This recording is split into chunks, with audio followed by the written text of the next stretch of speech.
avec Edith, nous avons été, je crois, les deux adjoints au maire qui avons travaillé à l'élaboration à Ivry, il y a déjà 20 ans, d'une semaine de la mémoire. Alors, à cette époque, c'était en 2002, le ministère de l'Éducation nationale avait décidé de faire une journée nationale autour du 27 janvier, de la libération du camp d'Auschwitz, autour de la mémoire. L'intitulé officiel, tu me souffleras, Edith, mais... Oui, journée de la mémoire de l'Holocauste. De l'Holocauste, pardon. De la prévention des crimes contre l'humanité et de la lutte contre le racisme et l'intolérance. Et nous avons modifié tout ça. Voilà, on a passé ça, je dirais, à la moulinette locale, après de nombreuses discussions avec des acteurs locaux, avec toute une série de gens, et on s'est dit que le terme Holocauste avait une connotation, me semble-t-il, religieuse, pour autant que je me souvienne, et on a préféré reprendre le terme légal, reconnu par les instances internationales et l'ONU, qui est le terme génocide, et on a dit génocide des Juifs et des Tziganes.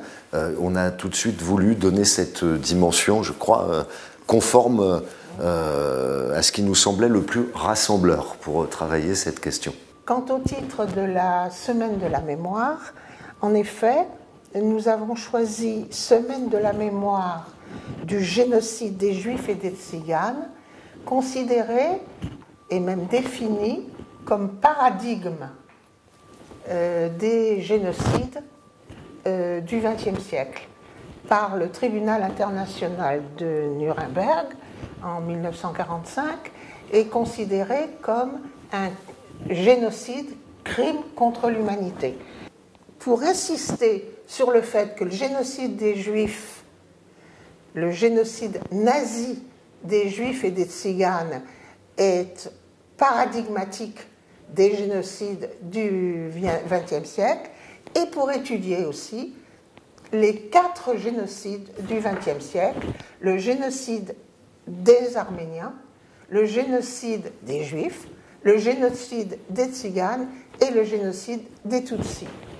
Il nous a semblé que le champ ouvert par cet intitulé ne pouvait pas se régler en une seule journée par an et qu'il fallait une semaine complète pour avoir vraiment des moments, moi j'ai tendance à trop employer ce mot-là, mais je dirais d'éducation populaire et d'ébranlement des consciences collectives, et qu'il fallait qu'on mette un acteur central, enfin 2 acteurs centraux dans cette dynamique, l'éducation nationale au travers des enfants et du travail avec les enfants et en leur direction, et l'ensemble des arts et de la culture dans notre ville qui pouvait porter aussi ce message à la fois de prévention et de lutte, et les œuvres cinématographiques, les œuvres théâtrales, au-delà des cérémonies commémoratives et de mémoire, devaient aussi contribuer à faire ce travail de mémoire et ce travail de prévention et ce travail de lutte. Et d'ailleurs, c'est à cette époque, mais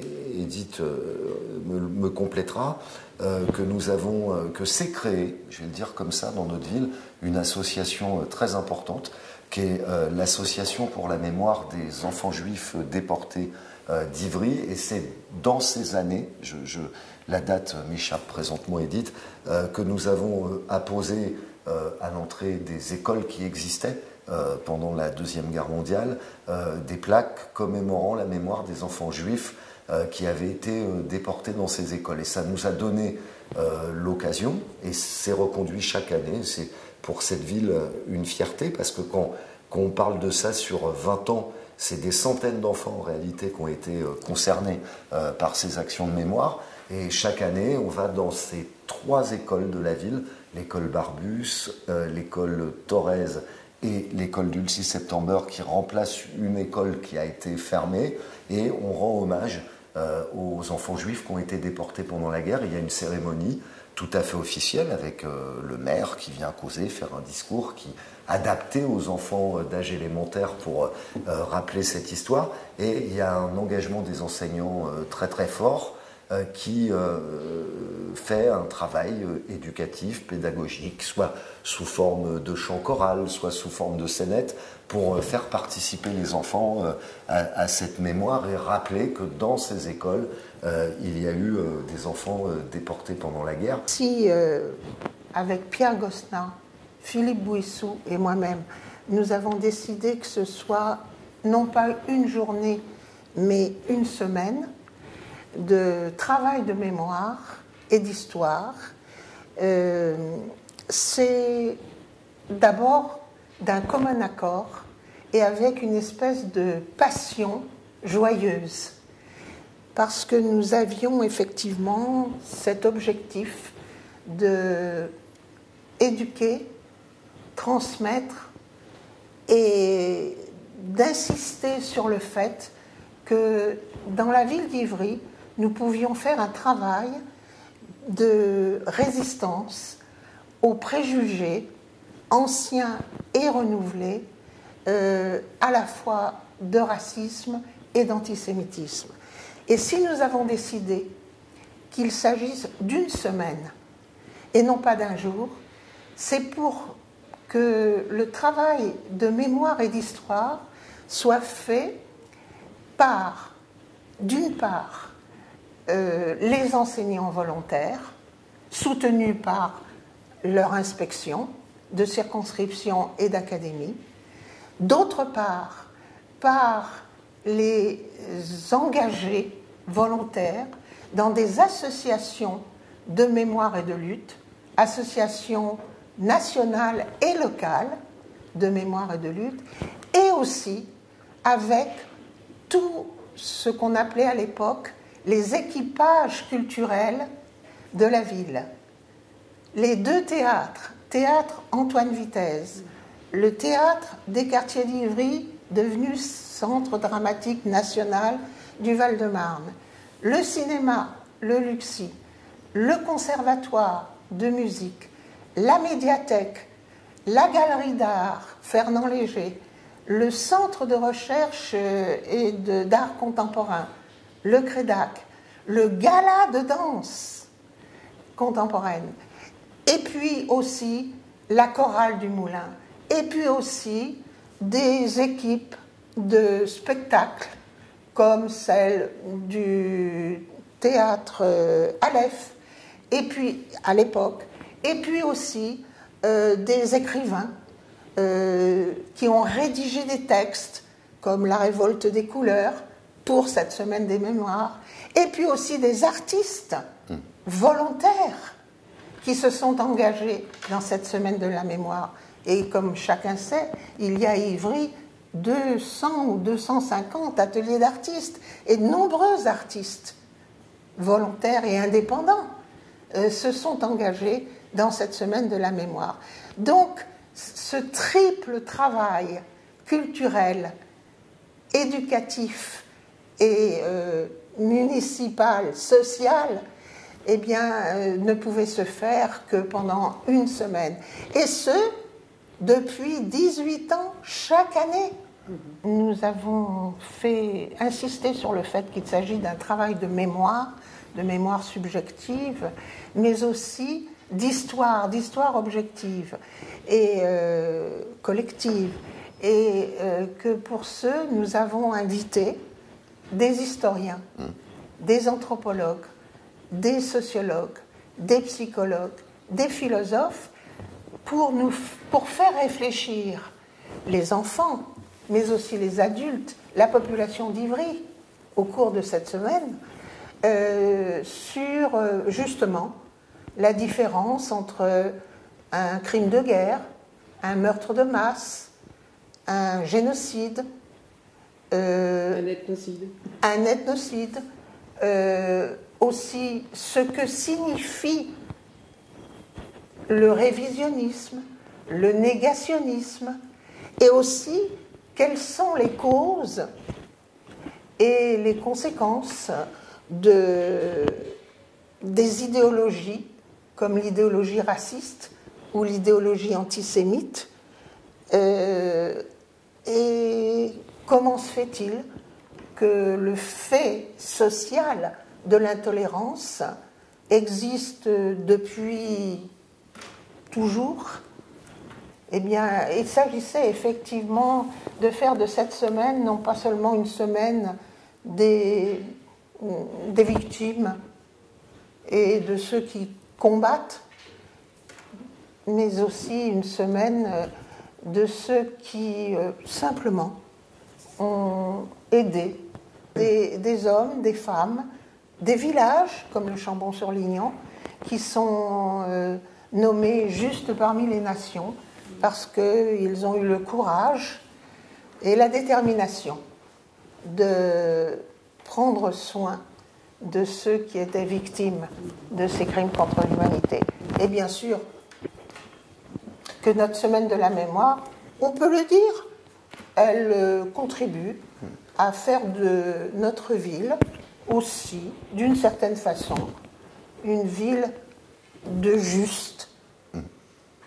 Quand nous organisons cette semaine de la mémoire, quand on a Philippe Bouissou et moi-même, avec Pierre Gosselin, décidé d'instituer cette semaine de la mémoire, on a insisté sur le fait qu'effectivement, il ne s'agit pas, d'une commémoration seulement, d'un devoir de mémoire. Il ne s'agit pas d'un devoir moral ou contraint. Voilà, ni respectueux de je ne sais quel Dieu, mais il s'agit d'un travail à la fois intellectuel et émotionnel, de mémoire et d'histoire. Et cela, d'ailleurs, ça a été souligné par tous ceux qui sont venus ici pour travailler avec nous sur les concepts de négationnisme, etc., crimes contre l'humanité, et puis par les associations de mémoire qui sont des associations de mémoire et de lutte. Qu'il s'agisse de l'AMEJ, l'Association pour la mémoire des enfants juifs déportés d'Ivry, qui a ce projet de faire ce film documentaire sur les 18 ans de la semaine de la mémoire à Ivry, ou d'autres pro-Arte, les droits des Roms, les armées, solidarité franco-arménienne, appui Rwanda. Voilà. C'est un travail d'histoire collective et de mémoire individuelle qui se fait au cours de cette semaine. Et cette semaine de la mémoire, c'est un temps particulièrement important dans notre agenda de travail, parce que c'est un travail qui justement arrive au bout de toute une chaîne, de toute la chaîne archivistique, qui consiste à collecter les documents, à les classer, à les organiser, à les identifier, mais surtout pour une chose, c'est pour les utiliser et pour en transmettre le contenu au plus de personnes possibles. Mais nous aussi, avec l'équipe des archives, on essaye de contribuer au contenu de la semaine de la mémoire en produisant des initiatives. Et nos initiatives, ce sont des initiatives que l'on fait avec des partenaires. Si on prend le cas de cette année, pour la semaine de la mémoire 2022, nous allons faire un travail avec la médiathèque municipale, avec la galerie Fernand Léger, et à partir de documents que nous avons donnés, une famille d'enfants juifs qui ont été déportés, toute une famille qui a été déportée. Autant que faire se peut pour les enfants de rencontrer un témoin, c'est très très important. et de confronter ce que le témoin aura dit aussi avec ce qu'on pourra trouver dans les archives. Ça, c'est vraiment le cœur de notre métier, c'est de mettre les élèves en situation d'historien, d'apprentissage de ce métier, pour voilà, se rendre compte que la vérité qui est toujours difficile à obtenir, mais en tout cas être le plus près possible de ce qui a pu se passer, ça ne peut s'obtenir que par le croisement des témoignages et des sources. Si je prends par exemple le cas de cette initiative, qui est donc une brochure qui est consacrée à Annette Burstein-Malziski, qui est venue un jour aux archives, et elle a eu envie d'écrire une lettre à l'attention des enfants, et elle nous l'a confiée. Et on a travaillé avec une classe qui a rencontré Annette, cette femme, à qui elle a lu la lettre, sa lettre aux enfants. Les enfants ont posé des questions. Et puis il y a eu donc une restitution de ce travail en présence à la médiathèque, en présence des parents. Ça aussi, c'est une dimension à laquelle on tient beaucoup, que tout ce que les enfants font soit retransmis au public, et en particulier à leur famille. Ces panneaux sont des panneaux extraits d'une exposition qui a été réalisée avec mon collègue Aurélien, une classe, et un artiste, un enseignant en bande dessinée, voilà, qui a fait qui leur a appris aussi les outils de la bande dessinée au service d'une histoire qu'ils ont collectée auprès d'une personne qui a vécu la Seconde Guerre mondiale. Là, c'est la question de la vie quotidienne, particulièrement du rationnement, comment on fait pour se nourrir, comment on fait pour se chauffer. Donc ce monsieur est venu leur parler. Donc il y a eu tout un recueil de témoignages. Des recherches de sources, et puis on a commencé mettre ça en dessin et réaliser une bande dessinée. Voilà. Là, nous avions aussi travaillé sur des objets qui ont été fabriqués en prison ou en déportation. Par exemple, cette poupée a été réalisée par une jeune femme qui habitait Noisy-le-Grand et qui a été déportée, mais elle a fabriqué cette poupée dans une prison française. Par exemple, quelque chose qui a été fait pour l'anniversaire de Daniel Casanova, donc qui est une militante communiste qui a été déportée à Auschwitz, qui se trouve être dans notre fond. Avec, en fait, le travail qui va être fait cette année porte sur la famille de ce petit garçon, Philippe Potchengai, dont les parents étaient tailleurs, et lui et ses parents vont être déportés et exterminés. Important pour moi, c'est pas que ça valorise notre travail, mais c'est que notre travail ait un effet, qui serve à quelque chose. C'est ça qui est important. Bonjour, donc je m'appelle Paulette Bergman-Greiner, Bergman étant mon nom de jeune fille, et je suis actuellement présidente de la MEDJ, qui est l'association pour la mémoire des enfants déportés juifs d'Ivry-sur-Seine.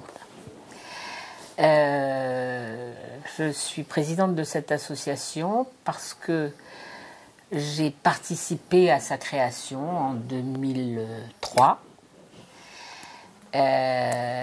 Parce que c'était quelque chose qui me tenait particulièrement à cœur, parce que j'ai été une enfant cachée, parce que je suis née en 1939, donc 10 jours avant la déclaration de guerre. J'ai été cachée à 3 ans et demi dans une famille qui est une famille de justes maintenant. Donc j'ai toujours été en lien avec Yad Vashem, avec le mémorial de la Shoah, etc. Et quand j'ai eu vent que cette association se créait en 2003, je m'y suis rendue immédiatement parce que c'était tout à fait dans mes centres d'intérêt.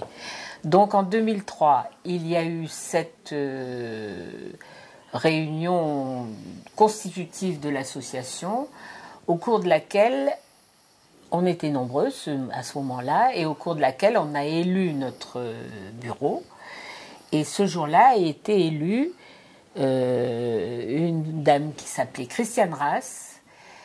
Et nous l'avons élue parce que c'était c'était une personne qui était très impliquée dans tout ce qui était vie associative, sociale dans la ville d'Ivry, qui d'autre part n'était pas juive, et ça nous a tout à fait arrangé parce que nous ne voulions pas que cette association de mémoire soit quelque chose qui soit réservé aux juifs, quoi. On ne voulait pas que ça soit un petit cercle. Donc elle était d'origine chrétienne, elle était très impliquée, et elle a fait, malheureusement elle est décédée en 2020, voilà, je vais vous montrer sa photo, et c'était quelqu'un qui a été très impliqué toute sa vie. Et elle nous a rendu des grands services, et en plus elle était, à la fois elle a été conseillère municipale, adjointe au maire, etc. Bon. Et puis quand elle est décédée en 2020, il a bien fallu la remplacer, et comme pendant tout ce temps-là j'avais accompli, j'avais eu plusieurs chapeaux dans l'association, tous les finances, le secrétariat, etc. Automatiquement j'ai pris la relève. Et alors oui, depuis ce temps-là, je témoigne dans les écoles. Quand on a commencé, c'était en fait le but de notre association au départ, et ça figure dans nos statuts. Notre premier travail, ça a été de recenser complètement l'ensemble des enfants de la ville qui avaient été déportés. Donc ça a été notre premier travail aux archives nationales. Puis ensuite, pour recouper avec les écoles d'Ivry, avec les livres des écoles, quand on les a retrouvés, des écoles. Il n'existait que 3 écoles primaires à Ivry avant la guerre. Quand on a retrouvé les registres d'école, on a recoupé les noms des enfants déportés qu'on avait avec les registres d'école. Et quand on n'a pas retrouvé les registres dans les écoles, il a fallu aller aux archives départementales du Val-de-Marne pour recouper avec les registres qui étaient aux archives départementales ou les recensements de la ville, pour voir si vraiment, à quel endroit ils habitaient, etc. Donc ça a été un travail qui a duré de 2003 à fin 2004. Et donc en 2005, nous avons inauguré les plaques dans les 3 écoles qui existaient. C'est-à-dire, une école avait été détruite parce qu'elle était très vétuste, elle a été remplacée par une autre école qui s'appelle l'école Dulcie September. Mais comme c'était celle qui remplaçait l'autre, on a mis les plaques dans la nouvelle école. Bon. Et donc l'autre chose qu'on fait, et qu'on fait régulièrement, c'est d'aller témoigner dans les écoles. Alors dans les écoles primaires, on n'emmène pas d'anciens déportés. De toute façon maintenant, malheureusement, il n'y en a pratiquement plus. Et c'est les enfants cachés. Maintenant, il ne reste plus que moi pour y aller. Alors j'y vais. Et ça, il arrive quelquefois, certaines années, où je vais dans 12, 14, ça dépend en combien de classes, combien m'appellent, quoi. Et c'est toujours à la demande des enseignants, parce que maintenant, ils nous connaissent bien, et c'est eux qui nous appellent. On ne va jamais frapper à la porte pour dire « je viens hein. ». C'est toujours comme ça que ça se passe. Je dois dire que c'est... Bon, je suis rodée maintenant, depuis. Mais quand même, à chaque fois, c'est un peu on va dire un traumatisme de raconter, parce que je raconte très peu ma vie, si vous voulez, je pars de mon histoire personnelle, ça dure 10 minutes, un quart d'heure, mais je débouche toujours sur l'histoire avec un H majuscule, et surtout je laisse parler les enfants, et je suis toujours absolument sidérée des questions qu'ils posent et de l'implication qu'ils ont. Et ça peut être tout et n'importe quoi, mais quelquefois je reste sans voix, quoi. Depuis le gamin qui vous dit « mais madame, est-ce que vous savez ce que c'est, qu'est-ce que vous pensez des capots ?» Un gamin de 10 ans. Puis je dis « mais attends, tu sais ce que c'est, toi ?»« Mais oui, je sais, j'ai regardé, je sais ce que c'est. » « Mais qu'est-ce que vous en pensez ?» Ou l'autre qui vous dit « qu'est-ce que... Oui, Quand vous êtes rentrée chez vos parents, vous étiez contente de rentrer, par exemple? Bon, ben j'ai dit, bah oui, j'étais contente, mais j'étais contente et pas contente, parce que j'étais contente de retrouver les parents, mais j'avais une famille formidable pendant la guerre, où j'étais comme une reine alors que mes parents n'avaient pas un radis. J'aurais bien aimé rester là-bas, mais j'étais contente d'être là, j'aurais voulu être des deux côtés à la fois. Bon, il faut essayer de leur expliquer ça. Bon. Et ce que je voulais surtout souligner, c'est que, on a la chance à Ivry d'avoir des équipes éducatives qui sont extraordinaires. On a été soutenus par tous les inspecteurs qui se sont succédés. Dans toutes les écoles, il y a des équipes qui nous accueillent à bras ouverts. Il n'y a pas une école dans laquelle on ne soit pas allé. Les collèges, c'est plus difficile. Mais bon, les écoles, il n'y a pas de souci. Ma nature était de rassembler les gens dans un but humanitaire. Voilà. Que l'humain soit la chose la plus importante. Et finalement, quand j'ai pris ma retraite et que j'ai su que la Medj, qu'il y avait une Medj qui se formait à Ivry, j'ai trouvé que c'était très bien et que je voulais rejoindre toutes ces personnes parce que moi je n'ai pas souffert, mes parents n'ont pas souffert et j'ai appris ça comme tout un chacun par les livres, par les témoignages de gens qui sont revenus, des témoignages d'enfants qui sont devenus adultes et je crois que ça a été vraiment une des plus belles expériences de vie que j'ai eues, de pouvoir participer à tout ça et d'écouter, d'être une partie prenante un peu dans la transmission de tout ce que j'entendais, de tout ce que je voyais. Voilà. Je crois que une chose qui m'avait énormément impressionné, je ne sais pas si c'était pas contre... non, c'était au collège où il y avait un témoin de Léon Zegel, il y a un élève qui lui a dit mais est-ce que vous avez la haine? Et il a répondu l'Allemand d'aujourd'hui, contre les Allemands. Il a dit, les jeunes Allemands, je ne peux pas avoir effectivement, je n'oublierai pas ce qu'ont fait leurs grands-parents, peut-être, mais les Allemands d'aujourd'hui, pourquoi voulez-vous que j'ai la haine? Paulette leur dit toujours, puis moi j'ajoute toujours un mot, une petite phrase d'amour et de paix, mais Paulette leur dit toujours, le respect de l'autre, la tolérance commence dans la cour de l'école.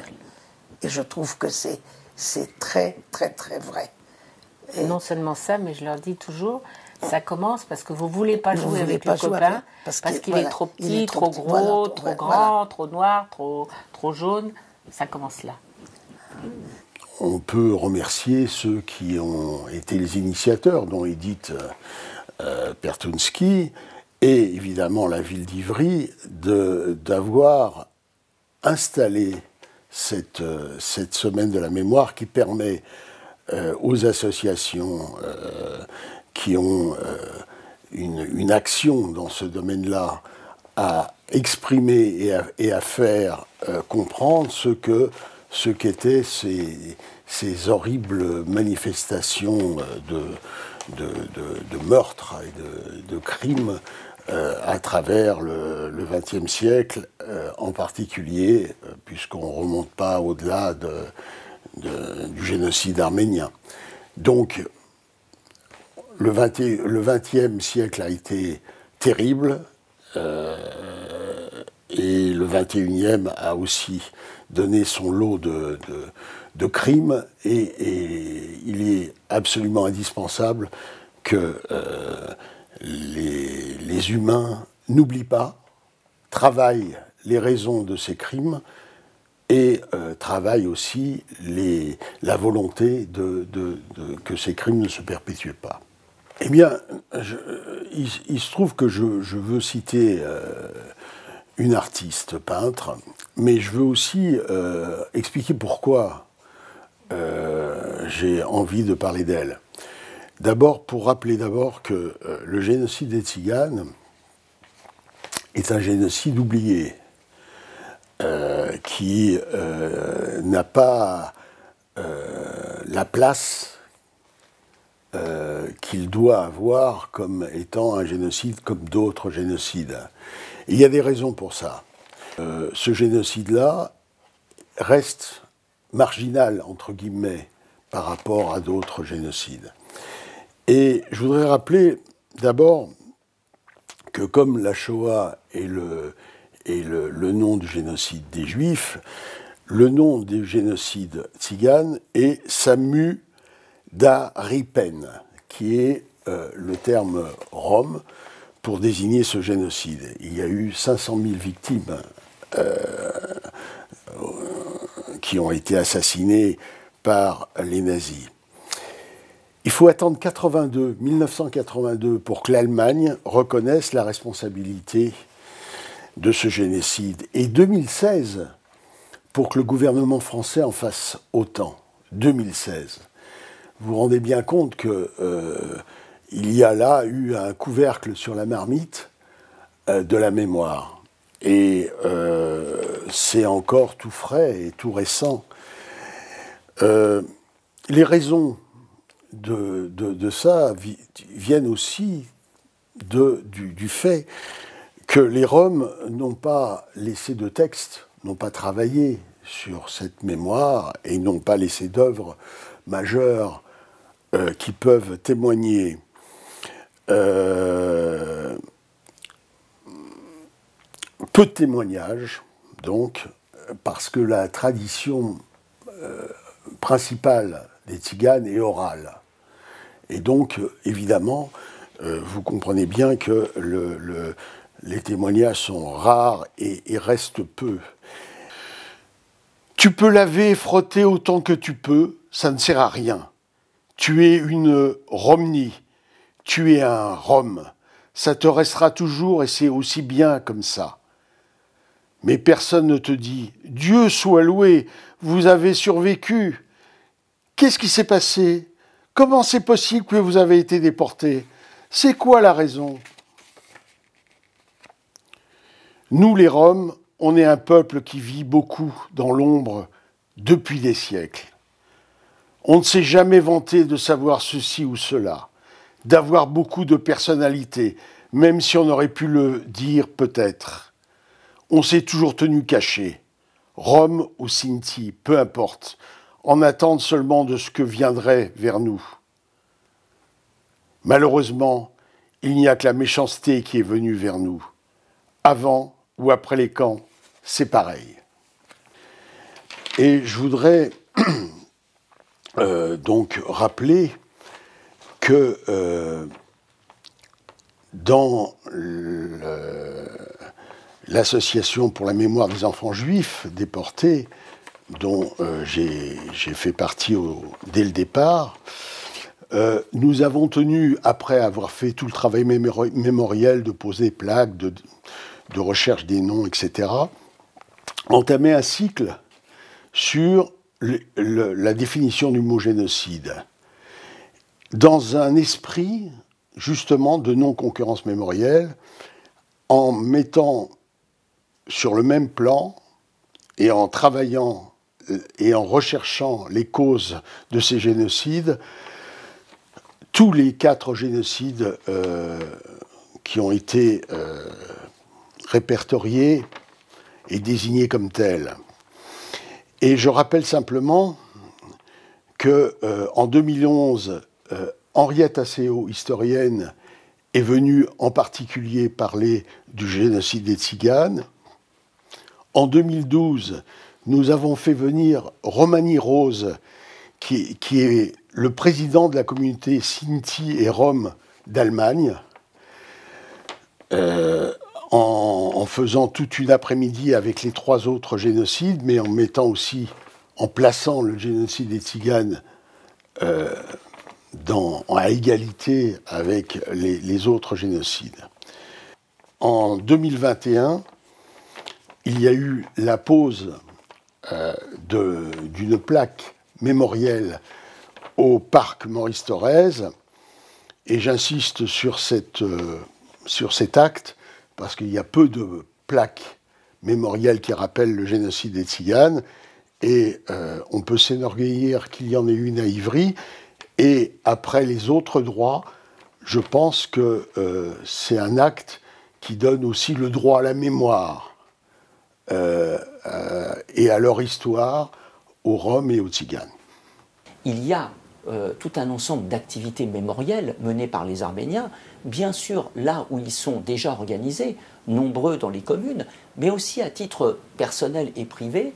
Mais le point, disons la date centrale, bien sûr symbolique, c'est celle du 24 avril, qui est la date du premier jour du déclenchement du processus génocidaire en 1915, qui correspond à l'arrestation de toute l'élite intellectuelle, politique, sociale à Constantinople, et qui a marqué le début du génocide.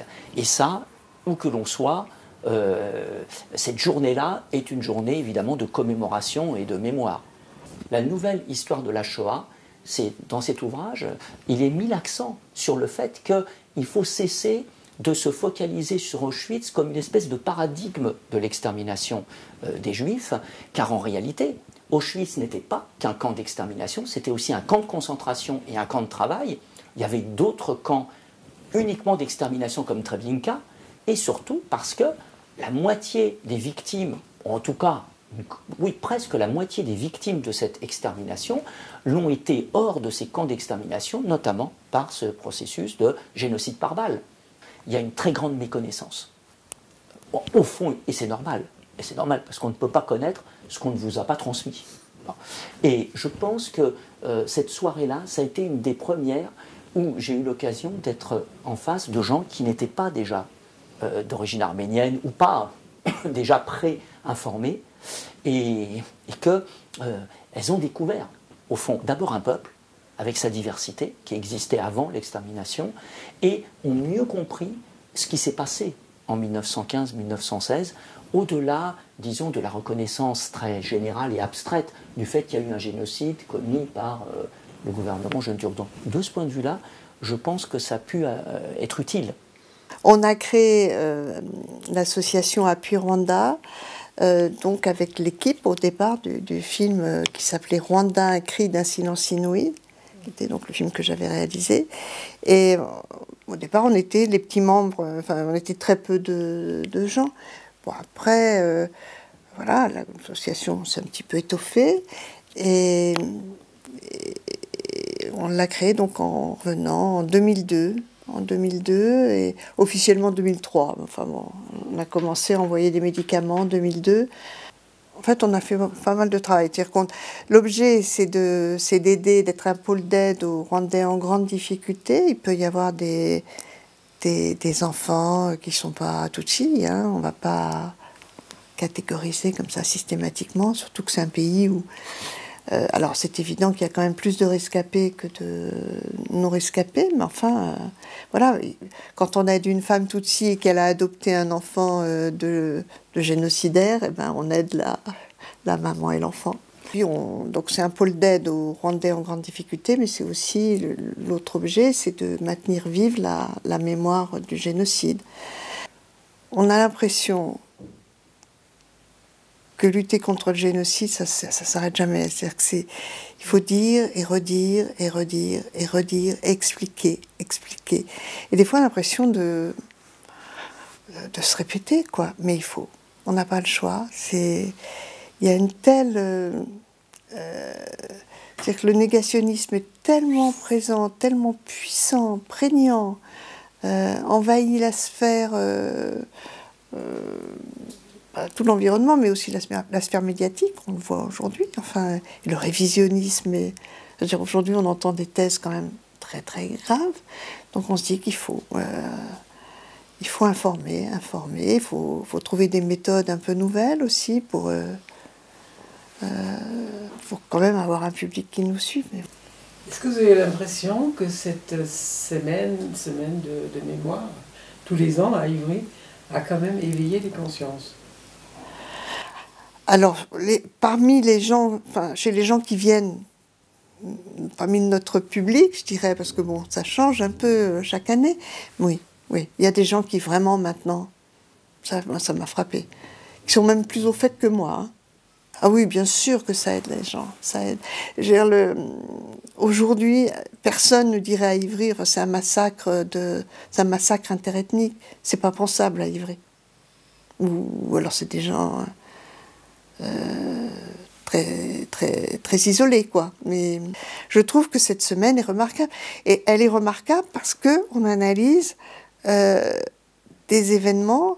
Alors, des fois on le fait ensemble, des fois séparément, mais tout ça, c'est une matière qui crée une espèce de ferment de réflexion.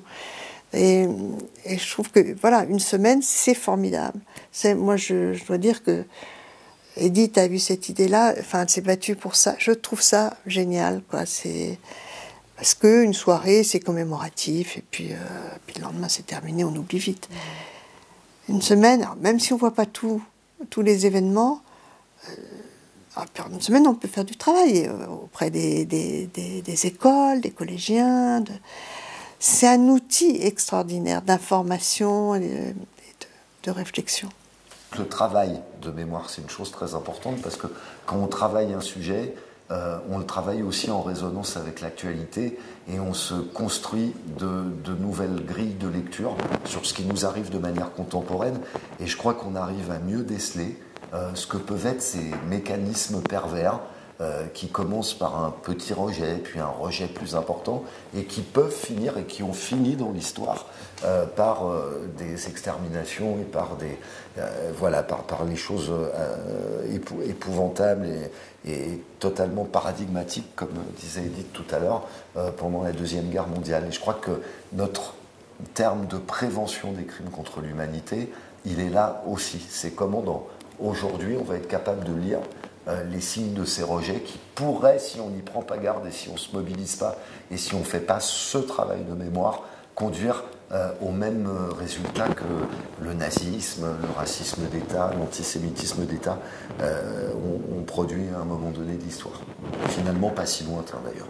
Il y a des formes contemporaines et de racisme et d'antisémitisme qui sont à étudier en liaison avec le passé. Donc du passé, ne faisons pas table rase, et aussi en liaison avec les projets que nous pouvons avoir les uns les autres, qu'une municipalité peut avoir quand elle a décidé pendant 18 ans, je répète, chaque année, de faire une semaine de la mémoire, de ce travail de mémoire et d'histoire. Donc, je pense que ce qui s'est joué dans cette semaine de la mémoire ici à Ivry, c'est une fidélité à un projet municipal, projet utopique, mais réaliste, Voilà. Non, projet, je dis bien utopique, mais réaliste, d'une ville communaliste.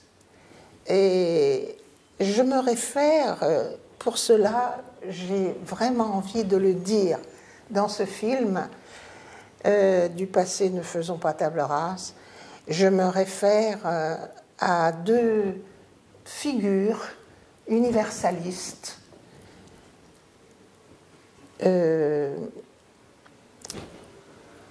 Karl Marx,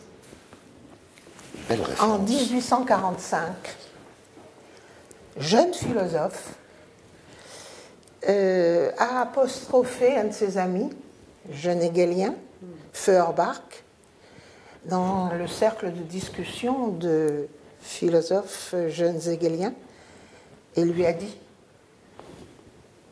la philosophie jusqu'ici a interprété le monde, il s'agit maintenant de le transformer.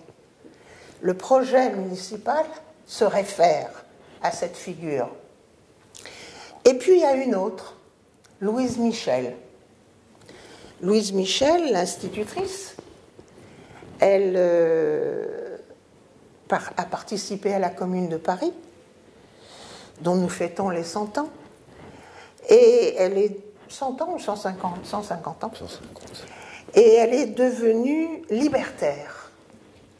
Et dans son testament, qui a pour titre « Simplement pour ceux qui croient encore à l'avenir », l'utopie, elle écrit « Chacun cherche sa route, nous cherchons la nôtre, et nous pensons que le jour où le règne de la liberté sera arrivé, le genre humain sera plus heureux. » Eh bien, nous, il me semble, ici, le projet communaliste de la ville d'Ivry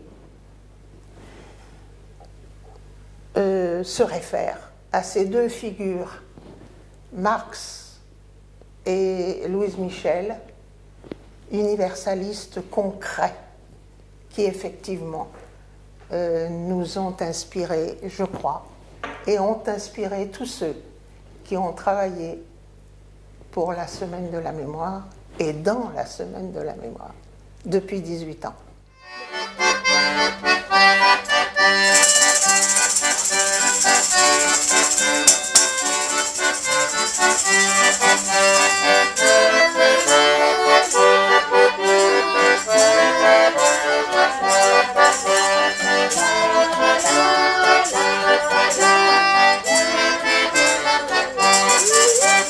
Petit rouge, dis-moi toi, tu n'as pas regardé trop longtemps la télévision hier soir? On va voir, petite rose. Alors, toi, je sais, tu connais toutes tes poésies par cœur. Alors, petit jaune et petit vert, donnez-moi la main, on va quand même rentrer en classe hein, parce que tout le monde est rentré. La liberté, l'égalité, couleur de la fraternité. Et moi, Madame Palette, s'il n'y a plus de liberté, est-ce que je serais obligée de porter cette horrible étoile qui pèse sur mon cœur? Petit jaune, petit vert, petit orange. Qui vous oblige à porter cette étoile? C'est le NGP. C'est quoi le NGP? Le nouveau gouvernement permanent. Ils disent que notre couleur jaune est tellement dégoûtante qu'il faut porter une étoile pour que les autres puissent nous éviter. Bonjour les enfants. Bonjour Madame Palette. Aujourd'hui, ne sortez pas vos cahiers. Je suis venue vous dire au revoir. Je vais partir dans un très long voyage, dans un pays, au pays de là-bas.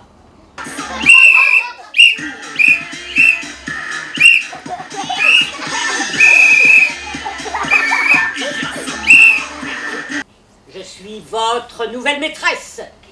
Je m'appelle Madame L'Eau de Javel. Vous m'appellerez Madame la maîtresse en chef. C'est compris? Oui. Vous n'avez pas le droit de parler. Vous n'avez pas le droit de bouger.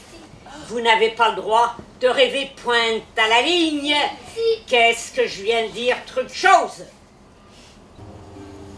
Noir, jaune, vert, bleu, marron, violet, rose, orange, rouge, feu.